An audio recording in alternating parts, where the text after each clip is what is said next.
Hello to everyone, एक बार फिर से आप सबका स्वागत है आपके अपने channel nursing to next level में। यस गाइस, तो फिर से we are back with new energy. Yes, है ना। तो नए एनर्जी से फिर शुरुआत करते हैं नए चैप्टर की। कौन सी? कोलोस्टॉमी। कोलोस्टॉमी बेसिकली देखो, ये एक डिजीज़ कंडीशन नहीं है, ये एक प्रोसीजर है। ठीक है, प्रोसीजर है। क्या है? प्रोसीजर है। अब इस प्रोसीजर में हम लोग क्या करते हैं वो देख लेना। बहुत आप लोगों ने देखा होगा कभी कभी कोई सिचुएशन में कि किसी पेशेंट को यहाँ ऐसे एक स्टमक के पास ऐसे एक ये कैप टाइप का ऐसा लगा रहता है यहाँ पे। ठीक है, तो वो कैप जो रहता है वो क्यों रहता है वो हम लोग अभी देखेंगे इसी कोलोस्टॉमी में। इसी कोलोस्टॉमी का ही नतीजा है वो। हम लोग बहुत अच्छे से डील करेंगे अभी कोलोस्टॉमी को। तो सबसे पहले कोलोस्टॉमी हेडिंग डाल देते हैं, आप लोग भी डालो कोलोस्टॉमी। कोलोस्टॉमी, ठीक है। अब कोलोस्टॉमी में सबसे पहले कोलोस्टॉमी की बात करते हैं। ये जो टॉमी है उसको बात करते हैं। कोलोस तो सब लोग समझ गया, कोलोन, है ना। टॉमी की बात करते हैं, मतलब टॉमी या ऑस्टॉमी। ठीक है, ऑस्टॉमी, ये टॉमी भाई साहब की बात करते हैं। ऑस्टॉमी, ये ऑस्टॉमी होता क्या है? कोलोन, कोलो मतलब कोलोन समझ गए आप लोग। ऑस्टॉमी का मतलब समझो। ऑस्टॉमी मतलब ये क्या है? इट इज, लिखते चलो, it is a surgical procedure, it is a surgical procedure in which internal organ of body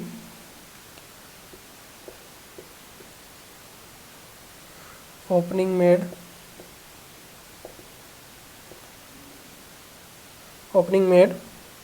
on the surface of skin.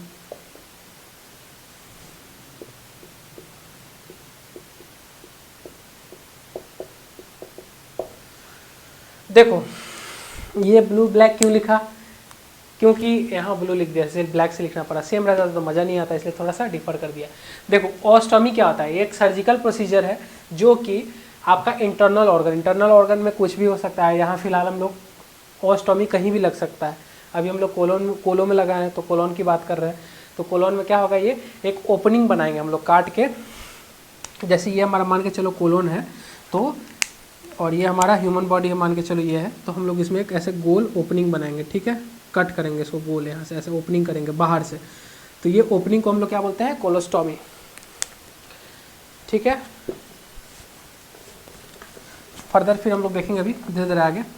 समझ गया किसको कोलोस्टॉमी बोलते हैं? उस ओपनिंग को कोलोस्टॉमी बोलते हैं। उस ओपनिंग का मतलब कि जो आपका अंदर का ऑर्गन है उसका सरफेस हम लोग बाहर स्किन पे लाए, उठा के बाहर पे।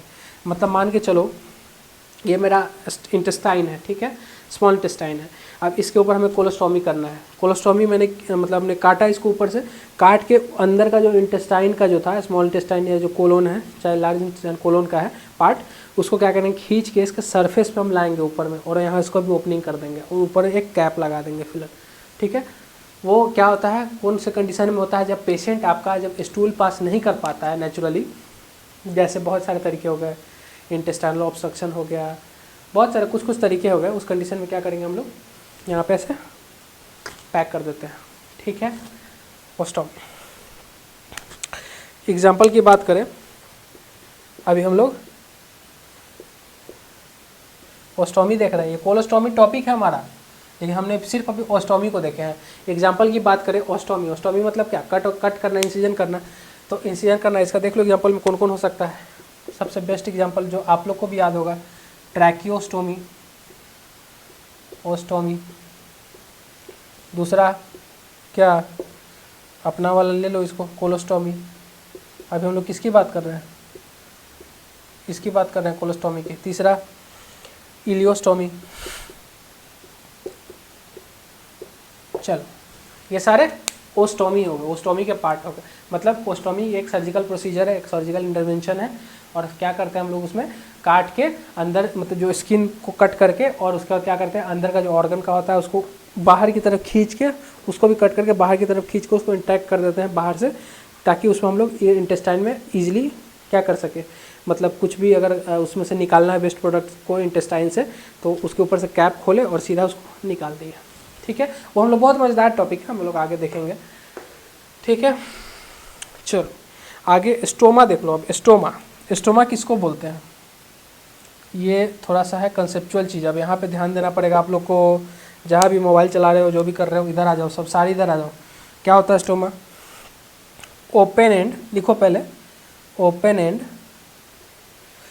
End of ostomy on the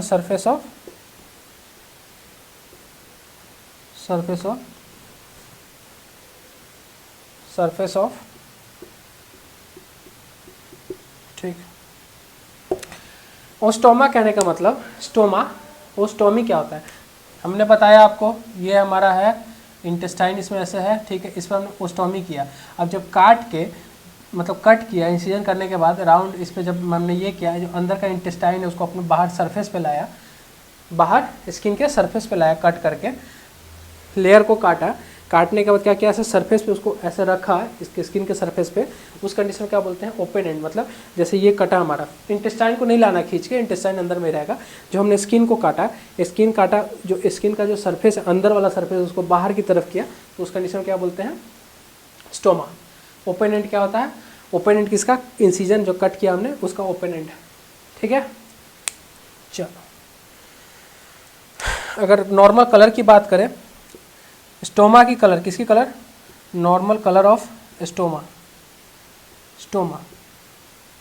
stoma का नॉर्मल कलर क्या होता है, बताओगे सब लोग? कौन कौन सा? रेड, कौन सा? ब्रिक, शाइनी, और मॉइस्ट, नमी वाला, मॉइस्ट होना चाहिए। ये क्या है? नॉर्मल है। क्या ये नॉर्मल कलर ऑफ स्टोमा क्या है? रेड ब्रिक, रेड मतलब कौन सा? ईंटा जैसा, ठीक है, और शाइनी, चमकदार, चमकीला, और मॉइस्ट मतलब थोड़ा नमी वाला होना चाहिए। ये स्टोमा का कलर। स्टोमा कहने का मतलब, बार बार मैं बता रहा हूँ, स्टोमा कहने का मतलब कि इंसिजन किया मैंने यहाँ पे ऐसे गोल। अब जो स्किन, अंदर वाला स्किन है, उसकी की बात कर रहे हैं हम। स्टोमा किसको बोलते हैं? अंदर वाली स्किन को बोलते हैं, ठीक है, उसकी बात कर रहे हैं, ठीक है। चलो, ये जल्दी से हो गया, लिख लो। लेकिन अब फिर हम लोग आगे बढ़ते हैं। अब देखो, स्टोमा की बात करेंगे। स्टोमा अगर काटने के बाद हमें कुछ अगर अलग कलर फाइंड होते हैं, तो कौन कौन से कलर में वो स्टोमा मतलब किस चीज़ का इंडिकेशन दे रहे हैं, ये चीज़ देखेंगे, ठीक है। तो अब इसको मिटा देते हैं।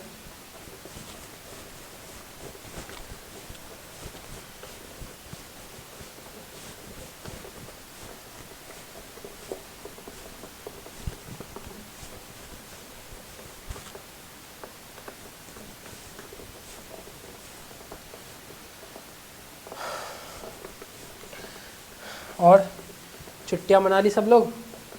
मना लो छुट्टियां, और चिल मारो छुट्टी मनाकर। फिर क्या करना है? चलो, ओस्टोमी की बात कर रहे हैं हम लोग, या स्टोमा की बात कर रहे हैं? ओस्टोमी में स्टोमा की बात कर रहे हैं।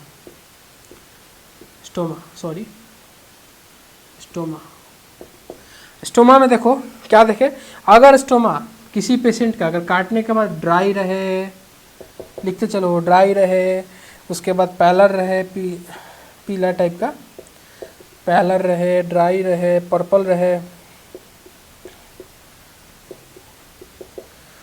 रहे, या पिंक भी बोल सकते हैं उसको, पिंक रहे, पर्पल या पिंक दोनों बोल नहीं सकते हैं, पर्पल या पिंक दोनों, या ब्लैक रहे, डार्क।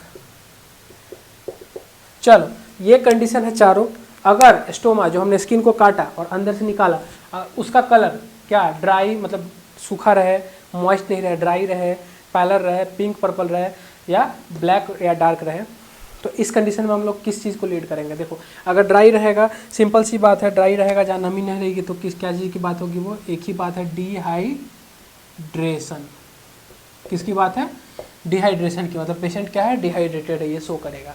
पैलर की बात करें, अगर पीला है तो एनीमिक हो सकता है पेशेंट, एनीमिया। अगर पिंक या पर्पल की अगर बात करें, पिंक, गुलाबी या purple, most of the case आपको पर्पल ही बोला जाएगा, लेकिन कहीं कहीं पिंक भी बोल दिया जाता है, ठीक है। पर्पल की बात करें तो वो देखो, सर्कुलेशन से संबंधित कोई भी उसको बीमारी हो सकती है, मतलब सर्कुलेशन जो है उसका कॉम्प्रोमाइज़ हो रहा है, तो लिख सकते हैं सर्कुलेशन कॉम्प्रोमाइज्ड, कॉम्प्रोमाइज्ड, ठीक है। ब्लैक डार्क की अगर बात करें, ब्लैक डार्क की अगर बात करें तो याद रखना नेक्रोसिस, नेक्रोसिस हो गया। नेक्रोसिस कहने का मतलब नेक्रोज हो गया, वहाँ उसका टिश्यू क्या हो गया, नेक्रोज हो गया। चल इतनी चीज़ें हैं, इसको जल्दी से नोट डाउन करो।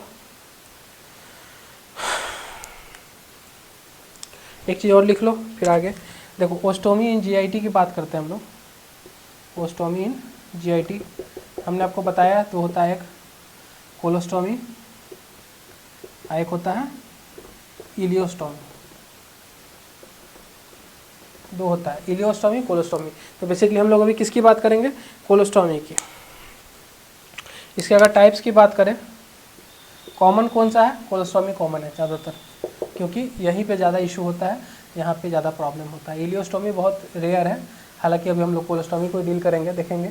कोलोस्टोमी टाइप्स की अगर बात करें तो बेसिकली इसमें दो तरह का टाइप्स होता है। बेस्ड ऑन ड्यूरेशन की अगर बात करेंगे, ड्यूरेशन कौन कौन से, पहला हो गया टेम्पोररी,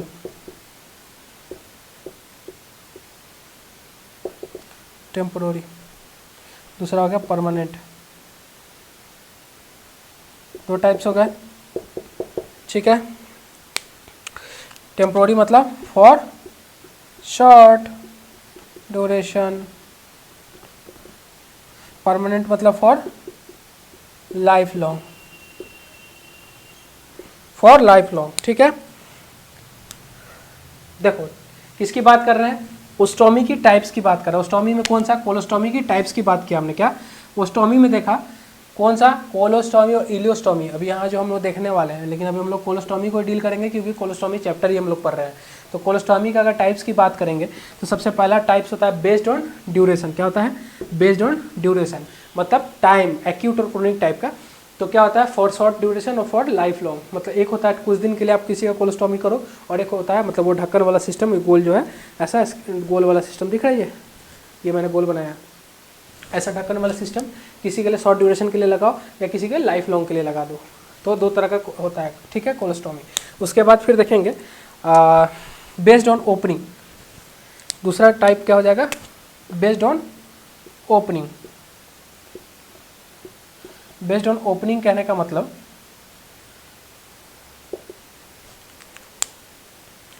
क्या होगा, देखो सबसे पहले एक ओपनिंग की बात करें, सिंगल बैरल,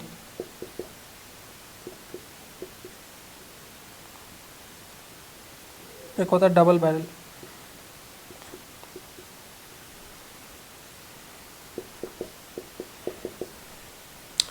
देखो सिंगल बैरल कहने का मतलब कि सिंगल ओपनिंग मतलब सिंगल एक ही है, ठीक है। और डबल बैरल का मतलब डबल ओपनिंग। देखो ये सब चीज़ें आपको फोटो देखनी पड़ेगी तभी समझ में आएगा, ऐसे मौखिक रूप से याद रखो जो मैं बता रहा हूँ, ठीक है। एक होता है प्रॉक्सिमल स्टूल,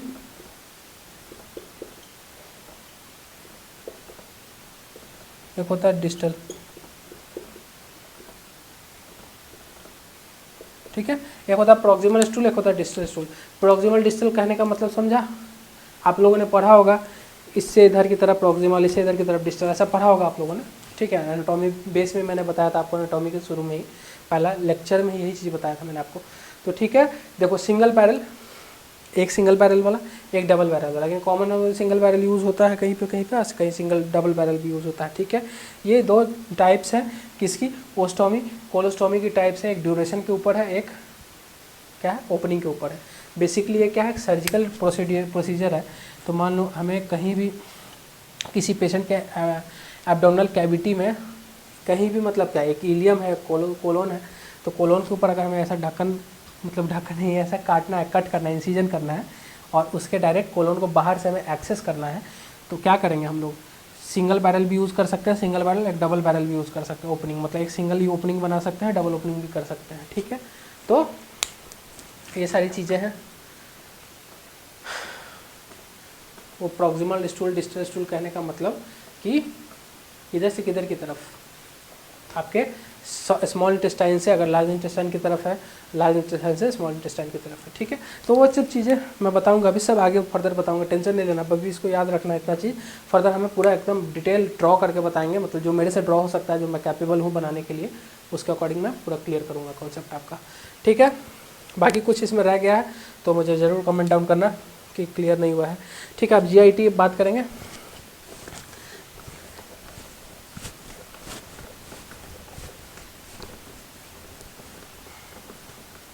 है ना, काफ़ी दिनों बाद हम लोग मिले हैं। तुम मिले तो नहीं गाना, नहीं गाना है, कॉपीराइट आ जाएगी, कॉपीराइट आ जाएगी तो फिर मैं करूँगा यार, अपनी तो एक ही चैनल है, ब्लॉगिंग चैनल है भी नहीं। हेलो गाइस, चाय पी लो।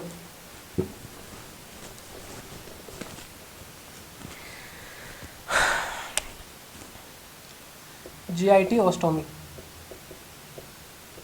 GIT ऑस्टोमी की बात करें, दो चीज़ है, चलो अब समझ लेते हैं अच्छे से। दो ही ऑस्टोमी होता है,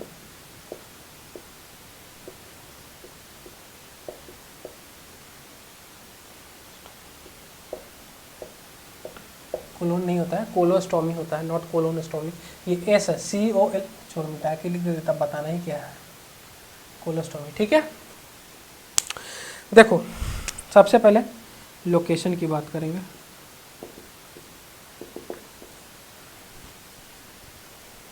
चलो पहले इधर वाले को क्लियर कर लेते हैं, कोलोस्टोमी इलियोस्टोमी को। लोकेशन की बात करें, RLQ, RLQ कहने का मतलब आप लोग समझे, राइट लोअर क्वाड्रेंट। ये बार बार आएगा, शॉर्ट यूज़ करूँगा अब, क्योंकि बार बार नहीं लिख सकता इतना मैं बोर्ड पे, बार बार टाइम भी उससे ज़्यादा जाएगा, और प्लस बोर्ड पे हमारे पास छोटा बोर्ड है, स्पेस है नहीं ज़्यादा, तो ठीक है। RLQ फॉर याद रखना, right lower quadrant, right lower quadrant, नीचे वाला, ये नीचे वाला, ठीक है, ठीक है। लोकेशन याद रखना। यहाँ पे देखो रिस्क की अगर बात करें, इलियोस्टोमी अगर पेशेंट को करते हो, दोनों की बात करेंगे, उसकी रिस्क की भी बात करेंगे, इसकी रिस्क की भी बात करेंगे। पहले इसका रिस्क की बात करते हैं, तो क्या होगा, risk of fluid and electrolyte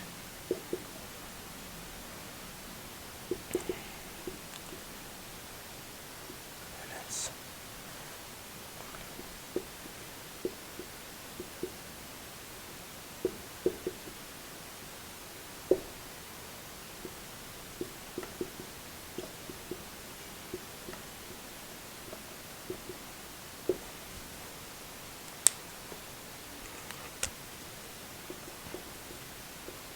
देखो कोलोस्टोमी की अगर बात करें, पहले इसको समझा दें, नहीं रिलेट करके समझाएंगे तब मजा आएगा, एक एक करके नहीं समझाएंगे। कोलोस्टोमी की बात करें, कोलोन के कितने टाइप्स, 4, तो चारों लिख लेंगे। पहले डिसेंडिंग में क्या होगा, सॉरी पहले असेंडिंग तब डिसेंडिंग होता है, असेंडिंग, डिसेंडिंग, ट्रांसवर्स,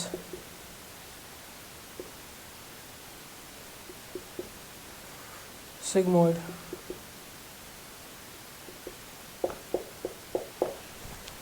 ठीक है। असेंडिंग में होगा तो क्या होगा, लिक्विड स्टूल, डिसेंडिंग में होगा तो क्या होगा, सेमी सॉलिड,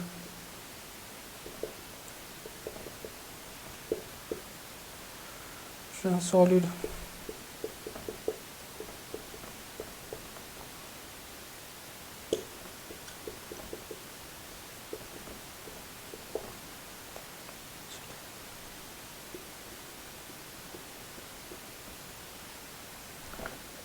चलो आ जाओ,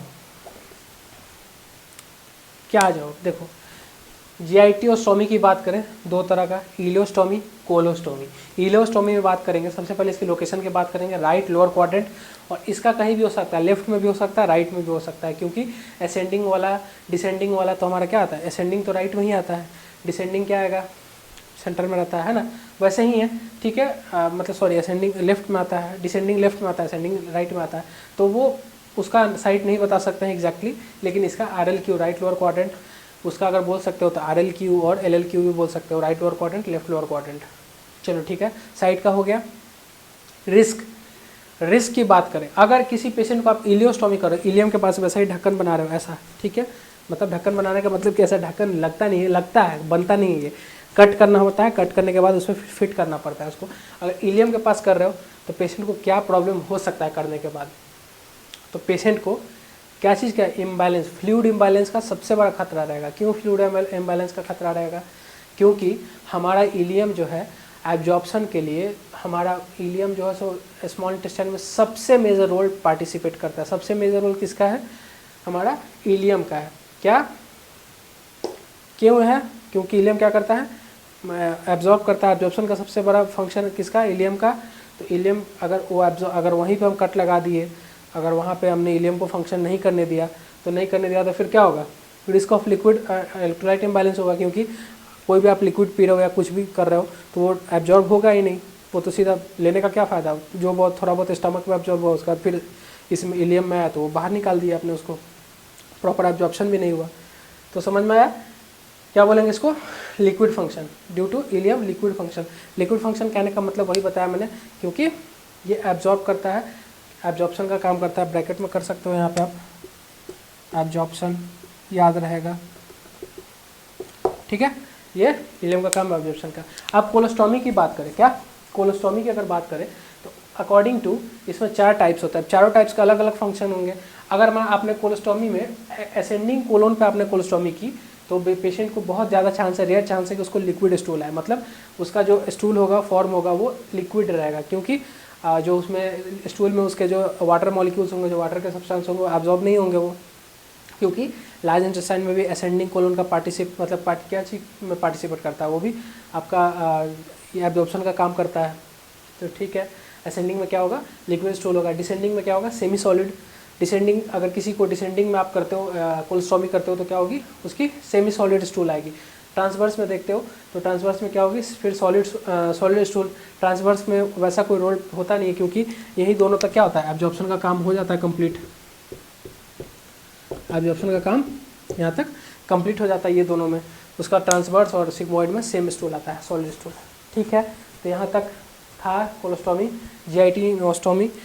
उसके बाद फिर हम लोग आगे बढ़ते हैं। 22 मिनट का लेक्चर हो चुका है ना। कोई चीज़ अगर नहीं समझ में आए इतना में तो बताए ज़रूर, हमको काम किया जाएगा उस पर, ठीक है। चलिए अब हम लोग इसको देखते हैं इंडिकेशंस के बारे में। इंडिकेशन या कॉन्ट्रा इंडिकेशन कोई नहीं, कहाँ कहाँ इसको यूज़ करेंगे इंडिकेशन। इसमें तो ऐसा साइन एंड सिम्टम्स होगा नहीं। क्यों नहीं होगा साइन एंड सिम्टम्स? क्योंकि ये डिजीज कंडीशन नहीं है। क्या है ये एक सर्जिकल इंटरवेंशन है, एक सर्जिकल प्रोसीजर है। उसमें हम लोग किसकी बात करेंगे? इंडिकेशन की बात करेंगे, मतलब कहाँ कहाँ इस चीज़ को यूज़ कर सकते हैं। तो सबसे पहला इंडिकेशन देखते हैं हम लोग, मैलिग्नेंसी। किसी पेशेंट को कैंसर हो गया, क्या हो गया? इंडिकेशन खुद ही बोल के भूल जाता हूँ। चलो ठीक है, पहला मैलिग्नेंसी। मैलिग्नेंसी दूसरा, देखो पहला क्या हो गया? मैलिग्नेंसी। मैलिग्नेंसी हो गया, मैलिग्नेंसी मतलब कहीं भी ट्यूमर फॉर्मेशन हो गया आपके इंटेस्टाइन में, रुकावट आ रही है, सिग्मोइड में ही ट्यूमर फॉर्मेशन हो गया, तो उस फीकल सब्सटेंस को निकालने के लिए डायरेक्ट बाहर, क्योंकि ट्यूमर फॉर्म हो गया तो आपको एनल कनाल से जाएगा नहीं, वो तो कहीं ना कहीं रोक रहा है ना एनल कनाल में उसको जाने से। कौन? ट्यूमर। तो उसके लिए क्या करेंगे हम लोग? ओपनिंग बनाएंगे, कोलोस्टॉमी करेंगे बाहर निकालने के लिए आपके फीकल सब्सटेंस को। पहला मैलिग्नेंसी। दूसरा देखते हैं इंटेस्टाइनल ऑब्स्ट्रक्शन। इंटेस्टाइनल ऑब्स्ट्रक्शन है ना हुजूर? मामा मियाँ इंटेस्टाइनल ऑब्स्ट्रक्शन कैसे होगा? पूछो कि नहीं। इंटेस्टाइनल ऑब्स्ट्रक्शन किसी भी टाइप्स का हो सकता है। अभी हम लोग फर्दर आगे लिखाएंगे इंटेस्टाइनल ऑब्स्ट्रक्शन में क्या क्या होता है। बेसिकली समझना है कि रुकावट, किसी भी तरीके से रुकावट, मतलब ये आपका कोलोन है, ठीक है।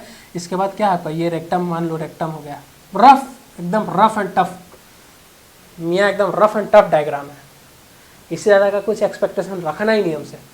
तो यहाँ पे कहीं भी ब्लॉकेज हो गया, ऑब्स्ट्रक्शन, ऑब्स्ट्रक्शन हुआ, ये फीकल सब्सटेंस है, ठीक है, जो खाया आपने पालक पनीर रात में, जो भी खाया, ये अब क्या हो रहा है, ये नहीं आ रहा है क्योंकि ये ब्लॉक कर दिया इसने इस इधर जाने से। तो इसका दो ऑप्शन है, या तो आप इसको ट्रीट कर सकते हो, जो ब्लॉकेज है उसको सर्जरी कर सकते हो, उसको हटा सकते हो। अगर वो बार बार आ रहा है, उसके लिए क्या कर सकते हो निकालने के लिए, एक आपको यहाँ पे कोलोन, यहाँ कट लगाना होगा कोलोन में भी, ऊपर से कट करके उसके ऊपर फिर इंसर्ट करेंगे। सब हम लोग बात करेंगे अभी आगे धीरे धीरे। इंसर्ट करने के बाद क्या होगा, जो आपका फिकल सब्सटेंस होगा वो डायरेक्ट बाहर की तरफ आएगा। मतलब आपको ग्रेविटी का सहारा लेके उसको ऐसे घूम के, नाच के, ऐसे हिल के वो सब्सटेंस को बाहर निकालना है। समझ में आया, डायरेक्ट ओपनिंग, ठीक है। Intestinal obstruction. दूसरा इन्फ्लामेटरी बाउल डिजीज,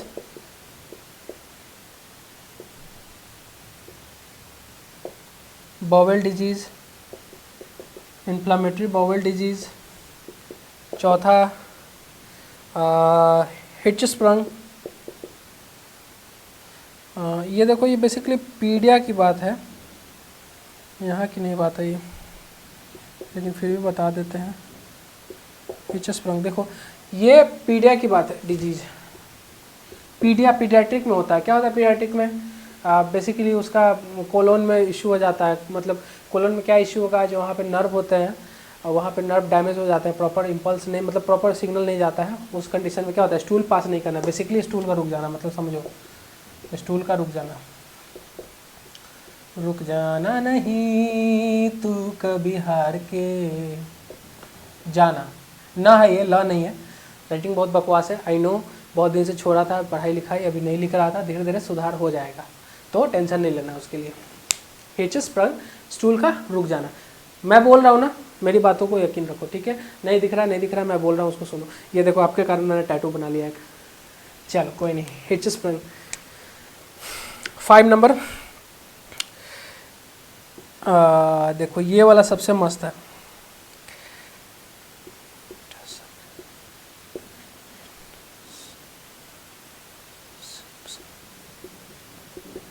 इंटरसेप्शन बोलते हैं इसको, क्या बोलते हैं, इंटरसेप्शन। CPTI होता है, इसका स्पेल देख लेना, मैं कंफर्म नहीं हूँ, कुछ कहीं एक मुझे लग रहा है कि छूट गया है। इंटरसेप्शन बोलते हैं, इंटरसेप्शन,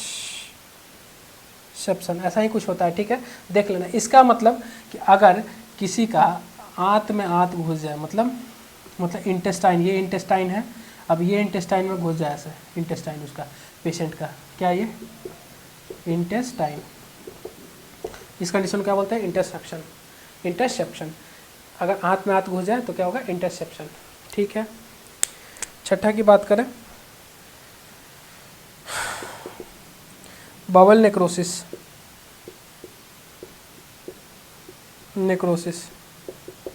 और सातवां क्या है, सुपीरियर मेजेंट्रिक SMB या SMA मेजेंट्रिक। ये सबको पता होगा, नहीं पता है याद कर लो, मैंने बताया है शुरू में ही। ब्लड सप्लाई, नर्व सप्लाई, ये ब्लड सप्लाई शुरू में ही बताया। SMB SMA है ना, superior mesenteric artery, superior mesenteric when, inferior mesenteric artery, inferior mesenteric when, ये सारे मैंने शुरू में ही बताया आपको। नहीं याद है कि नहीं को, जाके मेरा ब्लड वाला लेक्चर, ब्लड नहीं मतलब डाइजेस्टिव सिस्टम में ब्लड सप्लाई का लेक्चर देखें, सारा चीज़ बताया मैंने, ये सारा चीज़ कवर किया क्या होता है।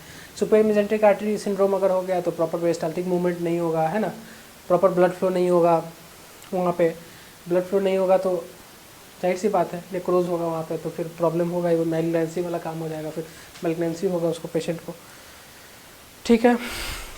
और देखो बेसिकली अगर ये किसी पेशेंट को हो जाता है तो इसको हम लोग हार्ट अटैक ऑफ स्टमक भी बोलते हैं, heart attack of stomach.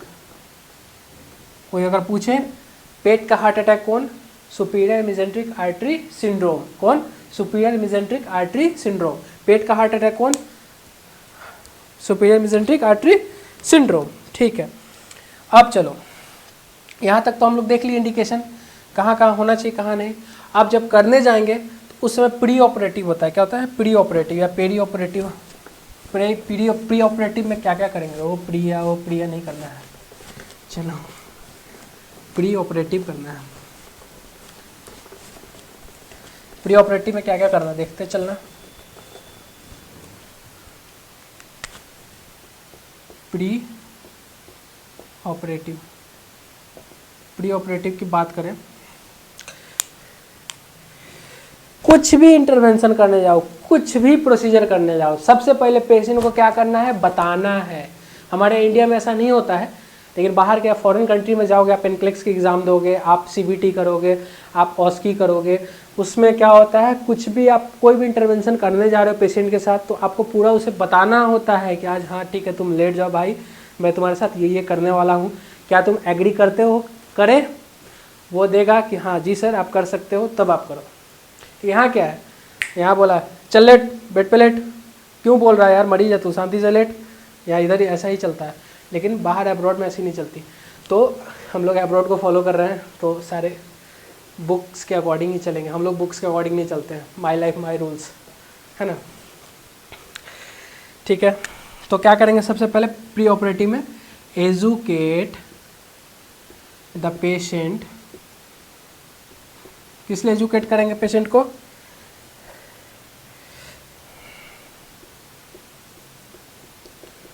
About the procedure. कोई भी प्रोसीजर हो सकता है, एंडोस्कोपी का प्रोसीजर हो सकता है, सर्जिकल इंटरवेंशन का प्रोसीजर हो सकता है। लेकिन यहाँ पे कोलोस्टोमी है तो क्या है, सर्जिकल इंटरवेंशन। किसी को एंडोस्कोपी करवाओगे तो वहाँ भी बताना होता है, लेकिन यहाँ अपनी इंडिया में कुछ नहीं होता है यहाँ। ठीक है, कैसा, ये एकदम कंपलसरी है, इसको स्टार मार्क कर लो। कहीं भी अगर कोई क्वेश्चन पूछे आपसे कि कोई भी सर्जिकल इंटरवेंशन है किसी पेशेंट का, प्री ऑपरेटिव के लिए हम लोग जा रहे हैं लेके उसको, तो हम लोग सबसे पहले जाने से पहले क्या बात करेंगे पेशेंट से पेशेंट का प्री ऑपरेटिव फेज़ क्या होगा। तो सबसे पहले एजुकेट। ठीक है, डाइट पे आ जाओ। डाइट के लिए 2 से 3 दिन पहले से, 2 to 3 days बिफोर सर्जरी क्या करेंगे, अवॉइड सॉलिड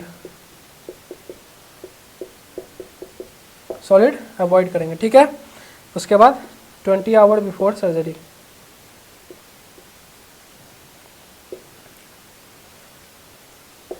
क्या करें, लिक्विड एंड लैक्सेटिव्स। अगर कोई टाइप का लिक्विड हो पी रहा है, नॉर्मल लिक्विड नहीं, कोई भी जूस वगैरह ये सब, वो सब क्या करेंगे, बंद करवा देंगे। लैक्सेटिव्स 6 to 8 आवर्स बिफोर क्या करेंगे, पेशेंट को हम लोग बोलेंगे डू एनपीओ। एनपीओ मतलब नथिंग पर ओरल, कुछ नहीं, एकदम स्ट्रिक्टली इसको फॉलो करना है। ठीक है,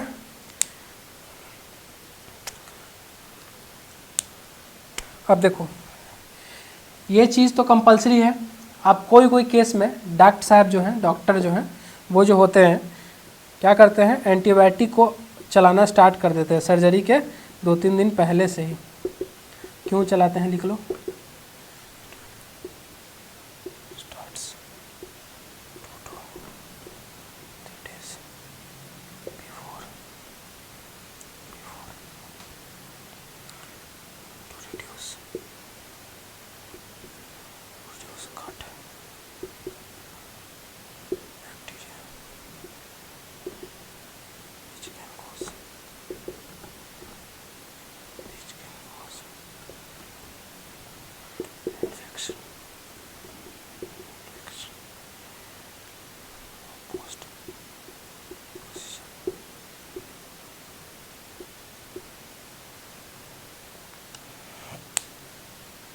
देखो ये कहने का मतलब कि डॉक्टर साहब क्या करते हैं, प्री ऑपरेटिव में ही जब सर्जरी होने वाला रहता है उससे पहले 2 से 3 दिन पहले से ही पेशेंट को क्या करते हैं, एंटीबायोटिक चलाना स्टार्ट कर देते हैं। क्यों चलाते हैं, क्योंकि अगर उसके गट में बैक्टीरिया प्रेजेंट रहा, क्योंकि सबको पता है हमारे इंटेस्टाइन में बैक्टीरिया प्रेजेंट होते हैं जो कि हमारे लिए हेल्पफुल है, लेकिन वो हेल्पफुल कब हार्मफुल बन जाएंगे, टाइम नहीं लगेगा। क्योंकि इन्फेक्शन जब कहीं कट लगा वहाँ पे इन्फेक्शन डिटेक्ट होने में, इन्फेक्शन बनने में ज़रा भी टाइम नहीं लगता है। तो क्या होता है, इसलिए हमें एंटीबायोटिक देना पड़ता है पेशेंट को, ताकि वहाँ का गट का जो बैक्टीरिया वो खत्म हो जाए, मर जाए। क्योंकि एक एंटीबायोटिक आप लेते हो, आपका इंटेस्टाइन का गट का पूरा जितने भी माइक्रो ऑर्गेनिज्म है, जितने बैक्टीरिया सब खल्लास हो जाते हैं।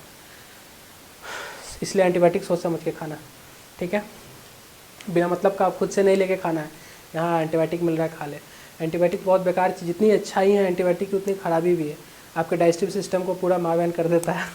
सॉरी सही नहीं रहने देता है, ठीक है। तो to reduce gut bacteria which can cause infection post procedure, बता दिया है। पोस्ट प्रोसीजर में क्या होगा, इन्फेक्शन डिटेक्ट होगा तो उससे लिख लिए। और अब आफ्टर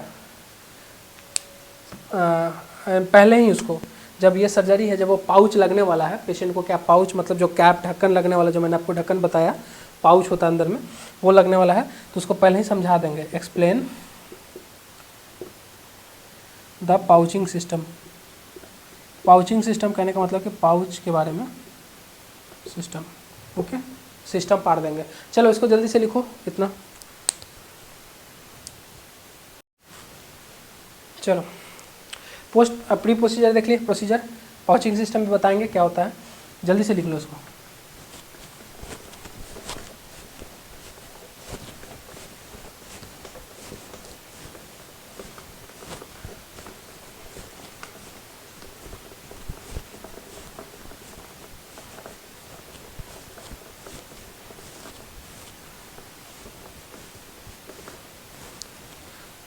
देखो क्या होगा अभी पोस्ट आफ्टर सर्जरी क्या क्या होगा, देखो जल्दी से लिखते चलो सब लोग। Stoma would appear large swollen large swollen which get fixed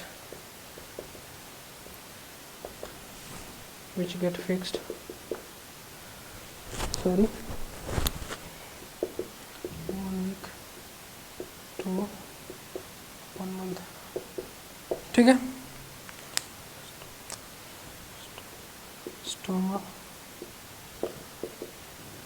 stoma समझ में आ रहा है ना क्या लिख रहे हैं हम लोग। स्टोमा जो ओस्टोमी करे उसके बाद जो अंदर का जो उसका स्किन था वो उसको स्टोमा बोल रहे थे हम लोग। With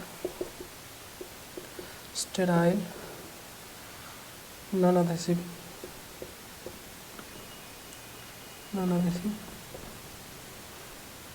dressing. देखो स्टोमा किसको कट किया, इसको कट किया, अंदर वाला स्किन बाहर आया, उसको क्या बोले हम लोग, स्टोमा। स्टोमा जो होगा वो अपीयर होगा, जब कट करने के बाद कैसा होगा, स्वलन होगा, फूला हुआ होगा, डेफिनेटली सूजा हुआ होगा, वहाँ पे हमने इरिटेट किया उस स्किन को। क्या होगा, 1 सप्ताह से 1 महीना लगेगा उसको सेटल डाउन होने में, नॉर्मल होने में। नॉर्मली स्टार्ट होता है 7 दिन में, हो सकता है सही, नहीं तो फिर 1 महीना मैक्सिमम जाता है। उसका बाद स्टोमा जो है जैसे कट किया हमने उसको क्या करेंगे, कवर करेंगे किससे, स्टेराइल नॉन एडेसिव से। नॉन एडेसिव क्यों, क्योंकि अगर एडेसिव जैसे कॉटन हमारा एडेसिव है, मान लो आप वाउंड होता है कहीं भी आपको, तो उस पर आप कॉटन डालते हो, अगर उसको उखाड़ते हो फिर तो वो चिपक जाता है। क्यों चिपकता है, चिपकता है ना, तो वो नॉन एडेसिव ऐसा वहाँ पे आपको स्टेराइल नॉन एडेसिव ड्रेसिंग डालना है ताकि वो चिपके नहीं। चिपकने के बाद कितना पेन होता है उसको उखाड़ने में, है ना। मैंने ये बचपन में बहुत किया था, मुझे इस चीज़ की नॉलेज नहीं थी। तो क्या होता था, जब भी कहीं कट लगता था घर में, मम्मी पापा से छुपाने के लिए मैं क्या करता था ना, उसको झूठ मूठ का कॉटन से लेकर उसको कवर कर देता था। कवर करने के बाद क्या होता था, वो जब उसको निकालने की बारी आती थी ना, पूछो ही मत बाबा यार कितना पेन होता था खींचने में उसको यार, साथ साथ पूरा ब्लीडिंग मतलब खून भी आ जाता था उसके साथ। तो ये सब चीज़ों का ख्याल रखना है। स्टेराइल किससे, और नाम देख लो उसका, स्टेराइल गॉज डीपर बोल सकते हैं, sterile gauze tipped in normal saline. NS का मतलब नॉर्मल सलाइन। नॉर्मल सलाइन आपको फ्लूइड जब पढ़ाया जाएगा, अभी फ्लूइड होता है एक तरह का, ये फ्लूइड याद रखना है आपको। एनएस, डीएनएस, आरएल ये सब फ्लूइड है हमारे बॉडी के लिए, जो एक्स्ट्रा फ्लूइड जो न्यूड होते हैं वो एक्स्ट्रा फ्लूइड है ये, ठीक है। ओके, उसके बाद एक और लिख सकते हो, पेट्रोलियम जेलीगोज। ये क्या करता है, पेट्रोलियम है, चिपकने नहीं देगा, लिब्रिकेशन का काम करेगा, वो चिपकने नहीं देगा उसमें, ठीक है। ये सब याद रखना है। अब देखो ये सारी चीज़ें हो गई। अब देखो अब जो हम लोग देखेंगे, अब स्टोमा बैग, जो स्टोमा बैग हमने लगाया, जो जहाँ पे कट करके एक बैग फिट किया, यहाँ पे क्या किया, बैग फिट किया, स्टोमा बैग जिसको बोलते हैं। अब उसका एप्लीकेशन देखेंगे, स्टोमा बैग कैसे लगेगा, कितना साइज़ का होना चाहिए, क्या उससे मतलब क्या फंक्शन है उसका, और उसको फिर क्लीनिंग का भी देखेंगे, उसको कैसे साफ़ करेंगे फिर स्टोमा बैग को। तो टाइम देख लेते हैं, अगर ज़्यादा लंबा हो रहा है तो ये लेक्चर हम लोग कल भी डिस्कस कर सकते हैं, नहीं तो अभी देख लेते हैं एक बार। आज कंप्लीट हो सकता तो आज कर देंगे, क्योंकि वो लंबा टॉपिक है, थोड़ा आराम से समझाना पड़ेगा, उसमें टाइम लगेगा तो नहीं होता है। तो आज के लिए रहने देते हैं। कल हम लोग स्टोमा बैग एप्लीकेशन और स्टोमा बैग इरिगेशन दोनों देखेंगे हम लोग कल के लेक्चर में। तो आज के लिए रहने देते हैं, बस इतना ही कोलोस्टोमी पे। तो मिलते हैं आप सबसे फिर कल वाले लेक्चर में। तो bye bye, good night, take care, सब लोग ख्याल रखें। आभार कि आप लोग मेरे चैनल पे हैं। चलिए, हाँ, तो हम लोग वहीं से फिर रिज्यूम कर रहे हैं जहाँ कल छोड़े थे हम लोग, ठीक है। तो आइए स्टार्ट करते हैं। कहाँ तक पढ़ा दिया था?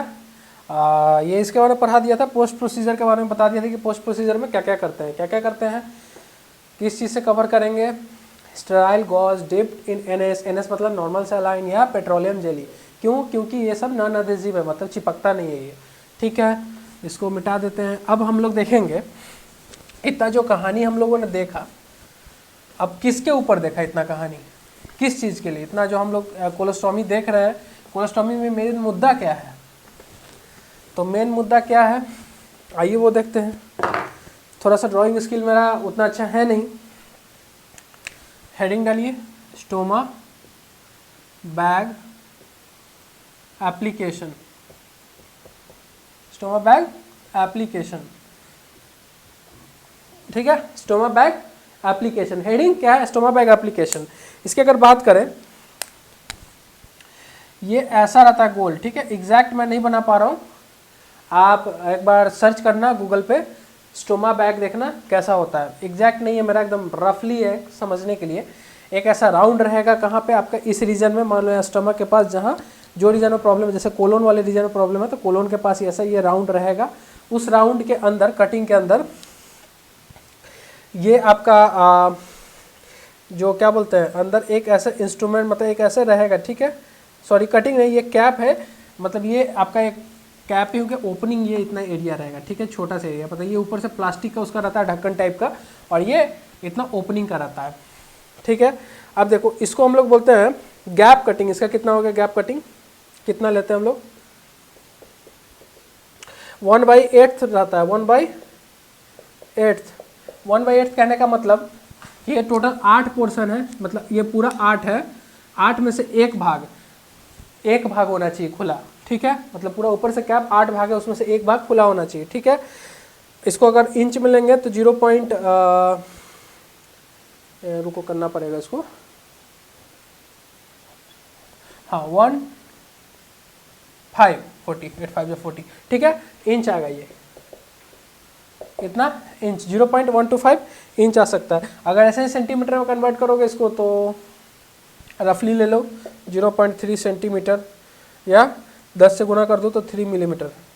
ये इतना होना चाहिए, ये याद रखना, ये मेन पोर्शन है। गैप कटिंग अगर की बात करते हैं तो कितना होना चाहिए एक स्टोमा बैग इंस्टॉल करने के लिए। स्टोमा बैग है ऐसे, ये स्टोमा है ऐसे, ये मान के चलो, ये ऐसे बैग ऐसे लटका हुआ रहता है, ठीक है। इसमें क्या होता है, इसमें सिर्फ जो फीकल सब्सटेंस होंगे इस बैग में स्टोर होते हैं। समझ में आया? इसको ऐसे लिख दो, कोलोस्टोमी बैग बोलते हैं इसको। ये कोलोस्टोमी बैग हो गया, ठीक है, और ये स्टोमा हो गया, स्टोमा। ये कोलोस्टोमी बैग, ये स्टोमा। गुड, चलो अब इसके थोड़ा सा ये भी समझ लेते हैं, इसको मैनेज कैसे करेंगे। ये जब हमने पेशेंट को लगा दिया, इसको कैसे खाली करेंगे, कैसे इसका मैनेजमेंट होगा, तो इसको हम भी देखते हैं। लिखेंगे, लिखते चलेंगे, कोलोस्टोमी बैग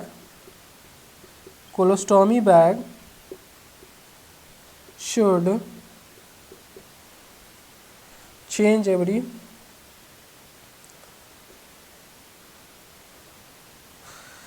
3 to 5 days। 3 से 5 दिन पे चेंज करना है कोलोस्टोमी बैग को, ठीक है। इट शुड बी एम्प्टी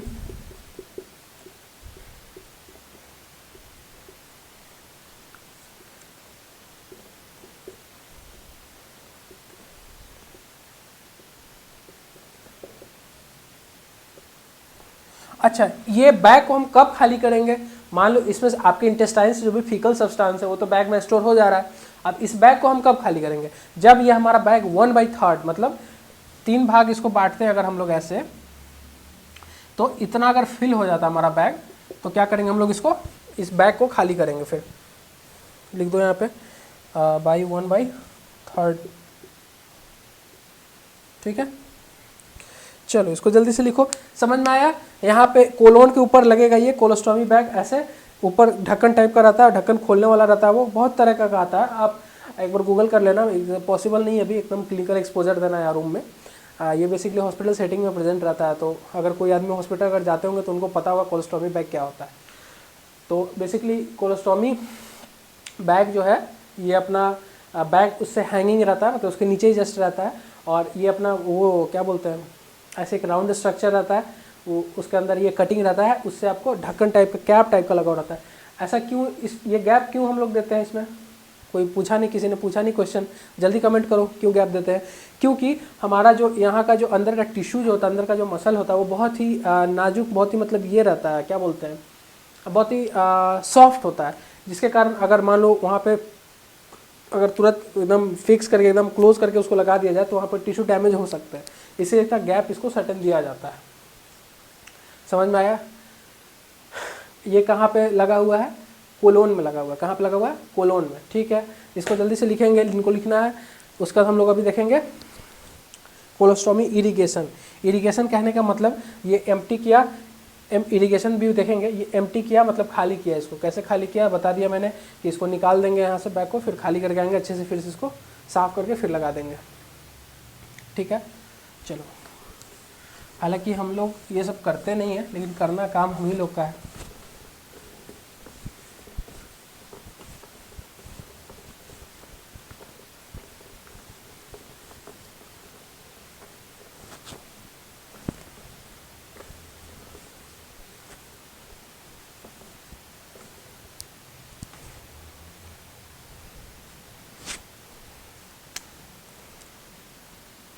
चलो ये टॉपिक हो गया, मिटा दें इसको, सॉरी।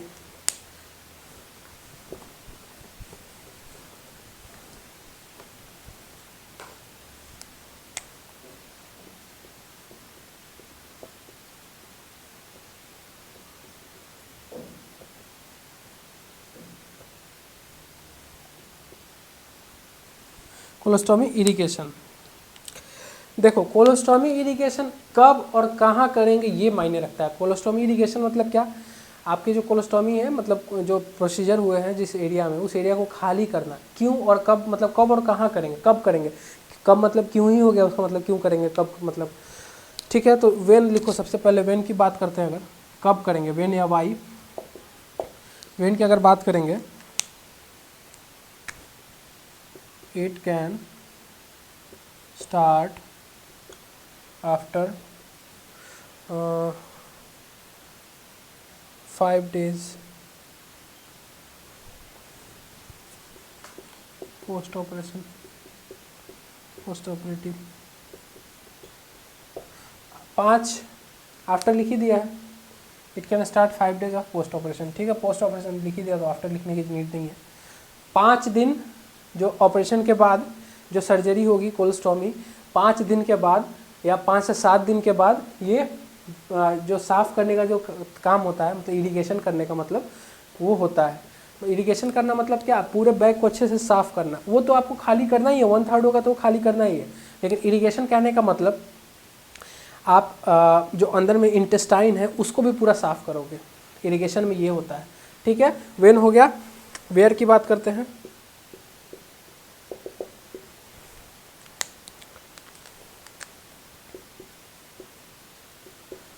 लोकेशन की अगर बात करेंगे तो सबसे बेस्ट लोकेशन होता है टॉयलेट सीट पे। टॉयलेट सीट के पास ये पेशेंट फर्स्ट चॉइस होता है। अगर पेशेंट इमोबलाइज, मतलब मूवेबल नहीं है, मूव नहीं कर सकता, इमोबलाइज नहीं कर सकता, मोबलाइज नहीं कर सकता, इमोबलाइज है, तो उसके लिए हम लोग क्या करेंगे, उसके लिए हम लोग ऑन बेड भी कर सकते हैं, सेकेंड चॉइस है। चॉइस इसको लिख लेना ब्रैकेट में, if patient is not able to walk then, if patient is not able to walk then second choice is on the bed, okay। first choice is best in the toilet seat। toilet seat के लिए क्योंकि faecal substance है, समझ ही रहे हो, faecal substance ही होता है किसी का भी हो। टाइम की अगर बात करें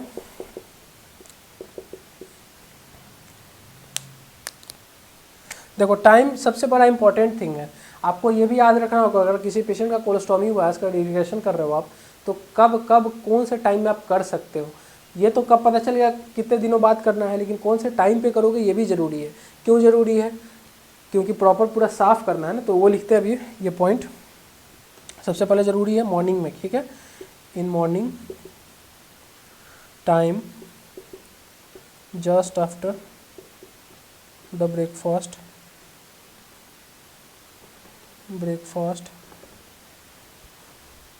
बिकॉज देखो अभी एक वर्ड मैं लिखूंगा लेकिन इसका मतलब अभी नहीं समझ में आएगा, लेकिन बता देते हैं उसका, ठीक है। तो इसका कहने का मतलब टाइम सुबह के टाइम में, ठीक है, सुबह के टाइम में जब पेशेंट ब्रेकफास्ट करता है उसके बाद इस प्रोसेस को करना है। क्या करना है? ब्रेकफास्ट करने के बाद करना है। क्यों ब्रेकफास्ट करने के बाद करेंगे?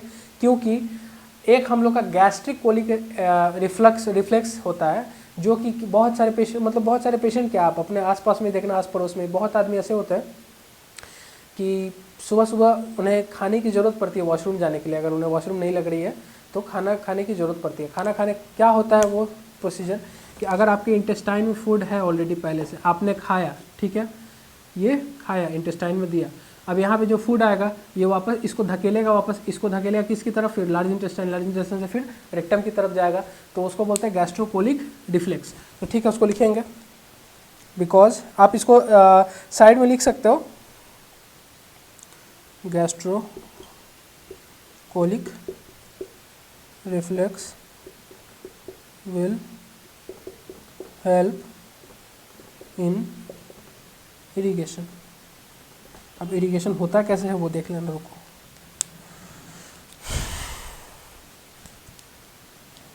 देखो इरिगेशन करने का मतलब कि जो भी इंटेस्टाइन, मान लो कभी कभी पेशेंट का पूरा इंटेस्टाइन साफ नहीं हो रहा है, पूरा क्लियर नहीं हो रहा है, तो पूरा क्लियर नहीं हो रहा है तो उसके लिए क्या कर रहे हैं हम लोग? ये आपका इरिगेशन कर रहे हैं, कोलोस्टॉमी इरिगेशन। कितना? सर्जरी के 5 से 7 दिन बाद, हर अभी किया फिर 5 से 7 दिन बाद फिर करना है, ऐसे 1 वीक बाद। तो ये कोलोस्टॉमी इरिगेशन क्यों होता है बता दिया मैंने, क्योंकि आपको इंटेस्टाइन को साफ़ करना है पूरा अच्छे से अंदर से। तो कैसे होता है वो भी देखेंगे, कौन कौन सा सॉल्यूशन यूज़ होता है वो भी देखेंगे। अभी सिर्फ देख रहे हैं हम लोग कि इंटेस्टाइन को साफ़ करना होता है। कैसे होता है? मान लो ये हमारा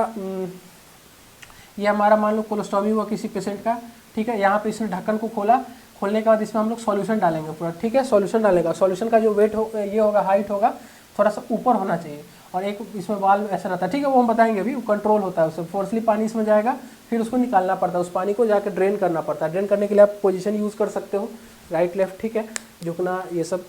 तो ये चीज़ पहले लिख लो जल्दी से, फिर उसका सॉल्यूशन देखते हैं। सॉल्यूशन के बाद फिर देखेंगे पूरा प्रोसीजर कैसे निकलता है पानी, मतलब कैसे इरीगेशन होता है, ठीक है। लिख लिया जल्दी से, इसको पॉज करके आगे बढ़ते हैं सॉल्यूशन की तरफ।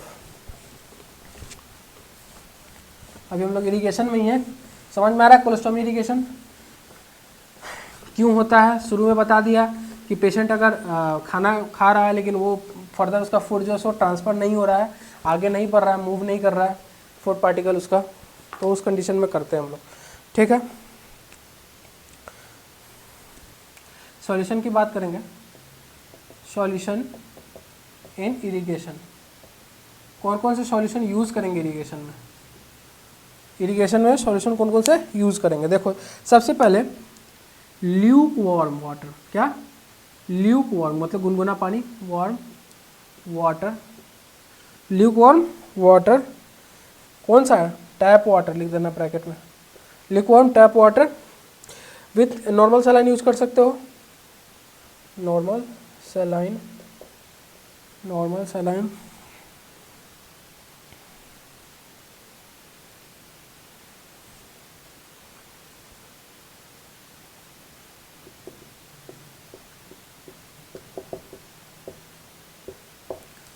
ठीक है।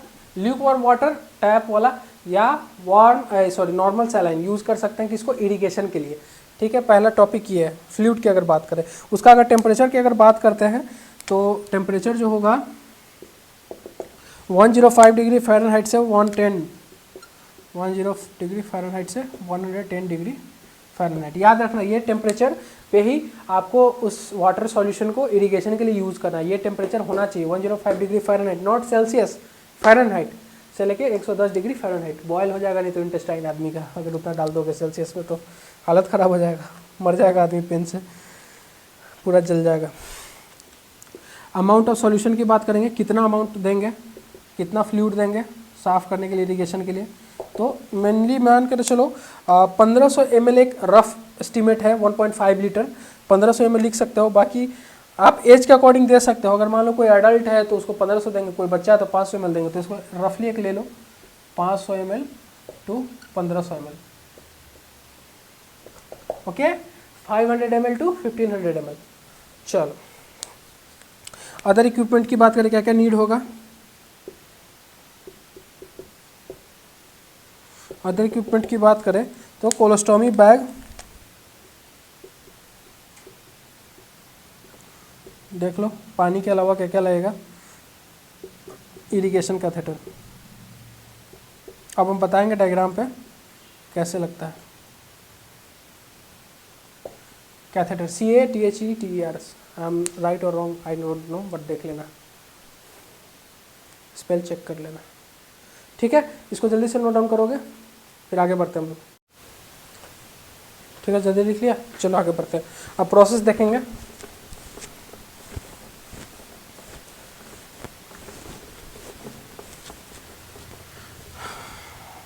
सॉल्यूशन देख लिया, प्रोसेस ऑफ इरिगेशन देखेंगे, प्रोसेस कैसे होता है इरिगेशन का। चलो तो लिखते हैं process of irrigation, process of irrigation. Process of irrigation की अगर बात करें तो चलो एक बनाते हैं, ये हमारा मान लो बॉटल हो गया पानी वाला, सॉरी ऐसा नहीं करना है, चलो मान लो इसमें कितना होगा 1500 ml मान लो सॉल्यूशन, ठीक है। ये है ऐसे, इसमें एक भाल्व लगा दो, ठीक है, कंट्रोल करने वाला पानी को, समझ में रफली है, ऐसा कुछ है नहीं। इसको क्लैंप भी बोल सकते हैं, क्लैंप, ठीक है। स्टोमा बैग बना दो यहाँ पे, ठीक है। मान के चला ऐसा बैग है, समझे, स्टोमा बैग है, ठीक है। ये वाला जाएगा ये। अब देखो इसको हमें अंदर डालना है, कहाँ डालना है, इस कोलोस्टोमी मतलब कोलोन में डालना है हमें। ये पाइप को क्या करना है, जो वाटर वाला पानी है, जो ल्यूक वार्म वाला या नॉर्मल सैलाइन वाला जो पानी है, इसको इस पाइप को हमें क्या करना है, इसमें अंदर में इंसर्ट करना है। क्या करना है, अंदर में इंसर्ट करना, मतलब अंदर इंटेस्टाइन में डालना है। तो क्या करेंगे, इसको पहले यहाँ ल्यूब्रिकेशन करेंगे, मतलब इसको ल्यूब्रिकेशन मतलब जेली लगाएंगे, ल्यूब्रिकेट करेंगे। कौन सा जेली, कोई भी जेली यूज़ कर सकते हैं आप, ये जाइलोकेन 2% यूज़ कर सकते हैं। कोई भी ल्यूब्रिकेशन में आप ल्यूब्रिकेशन का काम लेना है कि मतलब इजीली अंदर इंसर्ट हो जाए।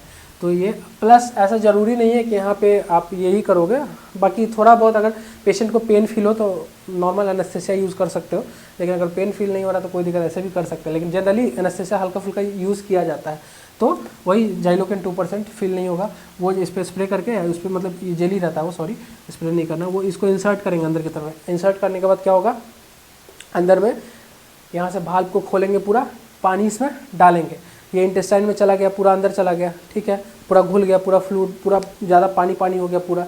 अब क्या करना है इसको, आप पेशेंट को बोलेंगे कि तुम उठो और वॉशरूम, अगर वो मोबिलाइज कर सकता है, मतलब मूव कर सकता है वो, तो उसको ले जाएंगे कहाँ पे, वॉशरूम में, क्योंकि वॉशरूम का अर्ज आता है, ठीक है। तो अर्ज मतलब पेरिस्टाल्टिक मूवमेंट होगा। अर्ज मतलब कि वॉशरूम कहीं भी आप जाओगे, मतलब ऐसा है थोड़ा कि आप कहीं भी रूम में बैठ कर देते हो वॉशरूम के लिए वॉशरूम का फील लेना पड़ता है ना। तो पेशेंट को भी वही फील आएगा वॉशरूम का, कहाँ पे, वॉशरूम में।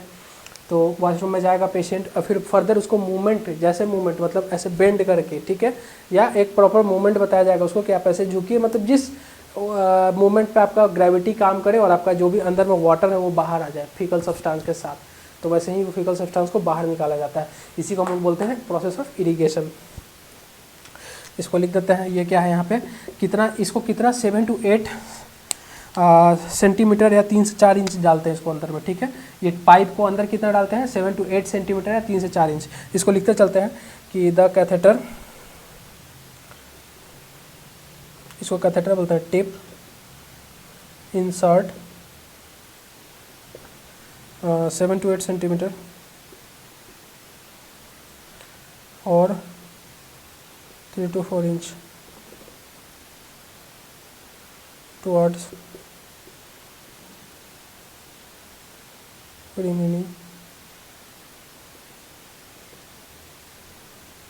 bowel.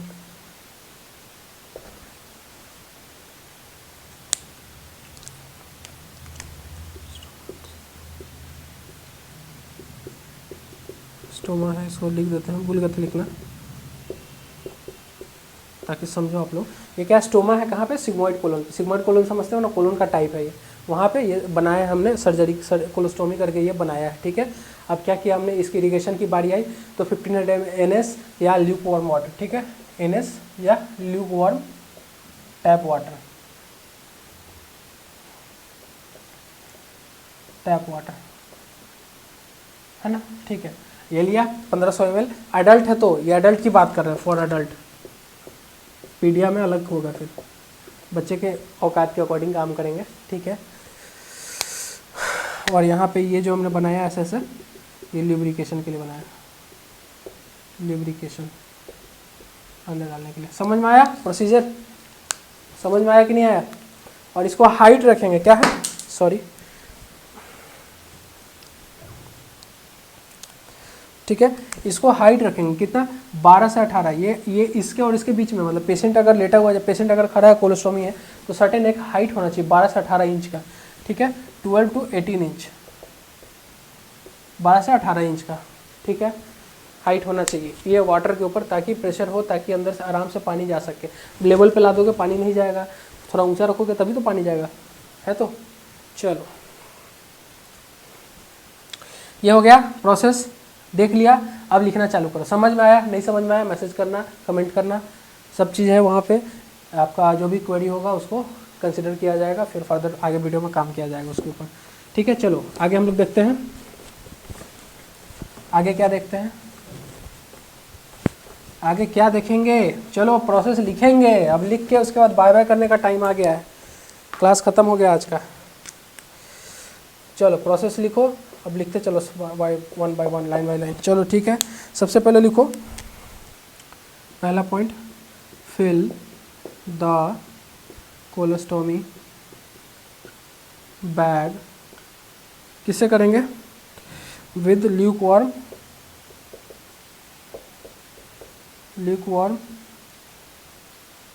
Tap water. आप NS भी लिख सकते हो, मैंने ल्यूक वार्म यूज़ किया, ठीक है। उसके बाद क्या करेंगे, हैंग एट कितना, 12 से 18 इंच लिखा था मैंने, हैंग एट 12 to 18 इंच, ठीक है। उसके बाद फिर देखेंगे, insert the catheter, insert the catheter, जो कैथेटर वापस लाया था, वो ऊपर से लाया था पानी के लिए, catheter, insert the catheter 7 to कितना, 7 से 8 सेंटीमीटर, 7 to 8 सेंटीमीटर, या लिख सकते हो 7 to 8 सेंटीमीटर को अप्रोक्स 3 इंच लिख सकते हो, ब्रैकेट में 3 इंच लिख लो, 3 इंच आफ्टर lubricating, तो lubricating, ठीक है। lubrication के बाद हम लोग क्या करेंगे, उसको इंसर्ट करेंगे, कितना, 3 इंच या 7 से 8 सेंटीमीटर। चलो आगे इंसर्ट करने के बाद क्या करेंगे, ओपन द क्लैंप, एक क्लैंप मैंने बनाया था वाल्व, उसको ओपन कर देंगे, ओपन द क्लैंप ऑफ।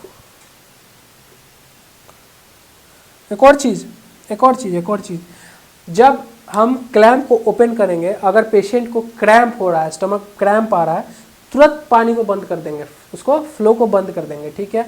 फिर जैसे उसका पेशेंट को नॉर्मल लगेगा, अब नॉर्मल हो गया, पेन नहीं हो रहा है, फिर स्टार्ट करेंगे। जब भी याद रखना, ये इंपॉर्टेंट टॉपिक है कि अगर पेन स्टार्ट हुआ पेशेंट को ड्यूरिंग प्रोसेस ऑफ इरिगेशन, तुरंत क्या करना है, वाटर सप्लाई को रोक देना है, क्या करना है, वो जो क्लैंप है उससे रोक देना है।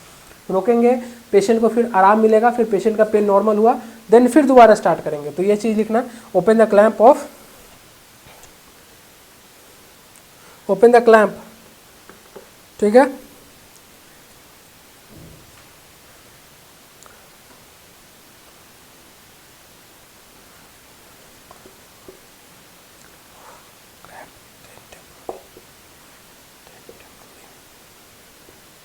टेम्पोरी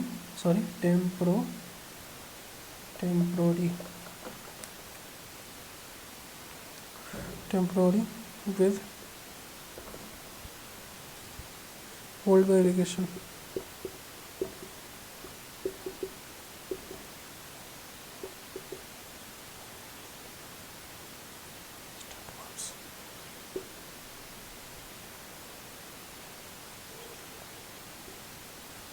ठीक है, ये स्टार्ट करेंगे कब?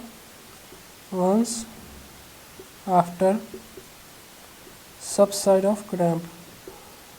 सबसाइड मतलब रुक जाना, क्रैम्प। ठीक है, फिर लिखेंगे after complete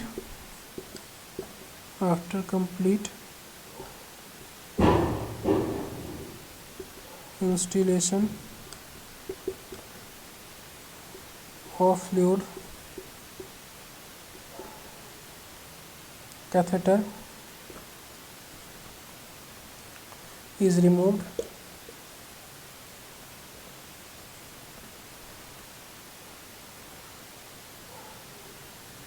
and colostomy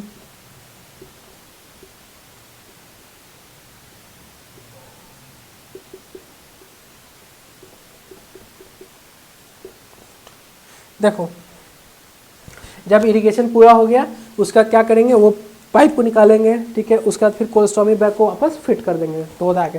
कोलेस्टोमी bag भी साफ़ होनी चाहिए। ठीक है,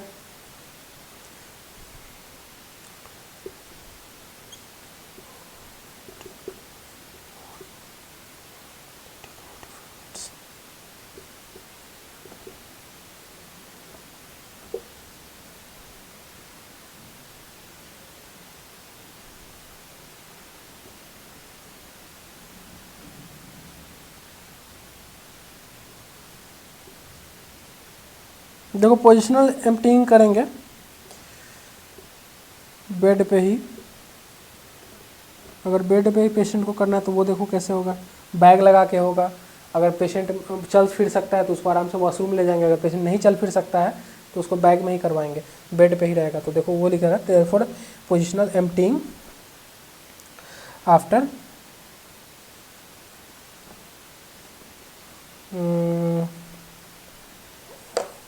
ऑफ गट का पोजिशनल एम्प्टीइंग। इतना लिखेंगे जल्दी से। फिर 2-3 लाइन और लिखना है। क्या लिखा मैंने? सबसे पहले क्या करेंगे, कोलेस्टोमी बैग को भरेंगे ल्यूकवार्म वाटर से। उसके बाद क्या करेंगे, उसको लटकाएंगे। कितना, क्यों लटकाएंगे? क्योंकि ताकि वो आराम से जल चला जाएगा कोलेस्टोमी इसमें आपका। ये कोलेस्टोमी बैग में डाल के रखा ल्यूकवार्म वाटर, उसको डाला अंदर, इंसर्ट किया क्या, कोई भी जेली लगा के, कैथेटर लगा के उसको अंदर की तरफ इंसर्ट किया। अंदर इंसर्ट करने के बाद अगर पेशेंट को क्रैम्प हो तो क्लैम्प क्या करेंगे, तुरंत बंद कर देंगे, फिर रुकेंगे, फिर जैसे क्रैम्प उसका ठीक होगा फिर दोबारा स्टार्ट करेंगे। उसके बाद फिर लिखा हमने, जब ये पूरा पानी और फ्लूइड उसमें चला गया, पूरा जो कोलेस्टोमी बैग का वाटर था वो पूरा अंदर चला गया, उसके बाद क्या करेंगे, 30 से 45 मिनट अप्रॉक्स लेके उसको छोड़ देंगे। ठीक है, छोड़ने के बाद अगर पेशेंट वॉकिंग मतलब वॉक कर सकता है तो उसको वॉशरूम में ले जाएंगे, वहाँ पे उसको रिमूव करवाएंगे, निकलवाएंगे। नहीं कर सकता है तो फिर वही वापस कोलेस्टोमी बैग को क्या करेंगे हम लोग, फिट करके उसके गट को एम्प्टी करवाएंगे। मतलब गट का जितना वाटर हमने डाला है अंदर वो निकलवाएंगे। ठीक है, जल्दी से इसको लिख लो पॉज करके। फिर हम लोग आगे 2-3 लाइन और लिखते हैं, उसका खत्म हो जाएगा।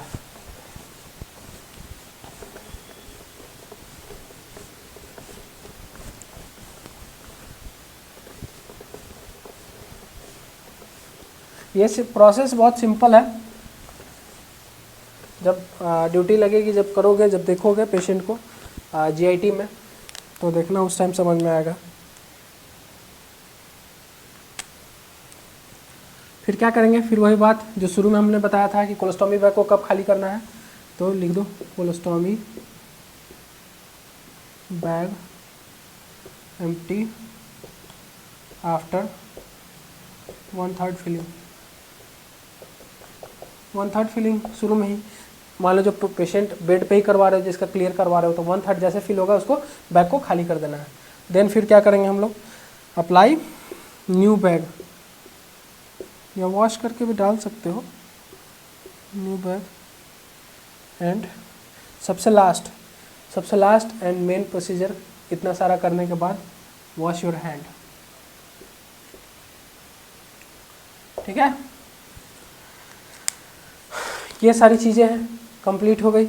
पीछे से देखा सारे अपने। अप्लाई न्यू बैग, जैसे 1/3 फिलिंग होगा उससे ज़्यादा नहीं भरना है बैग को, क्या करेंगे, न्यू बैग अप्लाई करेंगे, उसके बाद वहाँ सेंड करेंगे। अगर पेशेंट को आप डिस्चार्ज कर रहे हैं, डीटी, एक नोट लिख लेना, discharge training, discharge training periodic क्या करेंगे डिस्चार्ज, मतलब जब पेशेंट को आप छुट्टी दे दोगे, घर जाने के लिए बोल दोगे, तो क्या क्या ट्रेनिंग दे सकते हैं उसको, ट्रेनिंग ये देंगे क्या, डायलेशन ऑफ स्टोमा को हमेशा डायलेट करें, मतलब उसको फैलाए, चिपकाए नहीं, मतलब चिपकने नहीं दे पूरा, तो फिर से सर्जरी करनी पड़ेगी, उसको हमेशा फैला के रखें, ठीक है, फैलाए उसको, ठीक है। डिस्चार्ज ट्रेनिंग पीरियडिक, इसको बोलते हैं डायलेशन ऑफ स्टोमा। मतलब कि अगर पेशेंट को आप डिस्चार्ज दे रहे हो, जाने घर दे रहे हो, तो कुछ उसको बात आप समझाओगे कि हाँ तुम्हें ये प्रोसीजर करना है घर जाके, तो क्या करना है, डायलेशन ऑफ स्टोमा करना है उसको, ठीक है। तो आज के लिए रहने देते हैं कोलोस्टोमी, कल हम लोग लिवर सिरोसिस देखेंगे।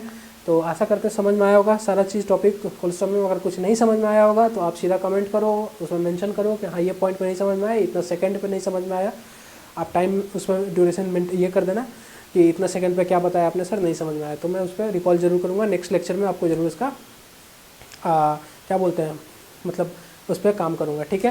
तो फिर मिलते हैं कल वाले लेक्चर में लिवर सिरोसिस में। बाय सबके लिए, अभी के लिए।